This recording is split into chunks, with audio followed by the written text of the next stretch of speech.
Today we'll be transfecting NCI H23 cells obtained from ATCC. We will be using a transfection kit manufactured by Altogen Biosystems.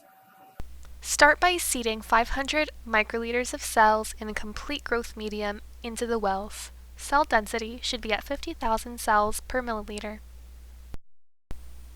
Incubate the cells for 12 to 24 hours before transfection at 37 degrees Celsius in a humidified carbon dioxide incubator.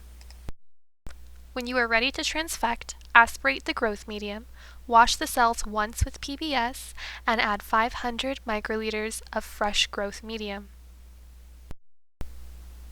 To prepare transfection complex, mix 40 microliters of serum-free medium, 5.5 microliters of transfection reagent, and either 750 nanogram of DNA or 30 to 50 nanomolar siRNA or microRNA.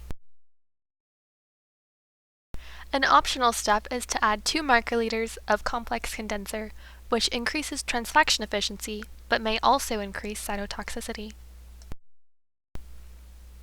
Incubate the prepared transfection complexes at room temperature for 15 to 30 minutes.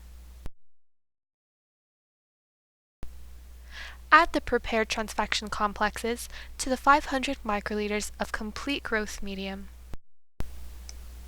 Once you have treated all appropriate samples, incubate the cells at 37 degrees Celsius in a humidified carbon dioxide incubator. Assay for phenotype or target gene expression 48 to 72 hours post-transfection. Here is a Western blot validation of our transfection reagents. NCI H23 cells were transfected with either laminate DNA, which resulted in overexpression as compared to non-treated cells, or laminate siRNA, which resulted in partial silencing. Thanks for watching our tutorial. For more information or products, visit us at altogen.com.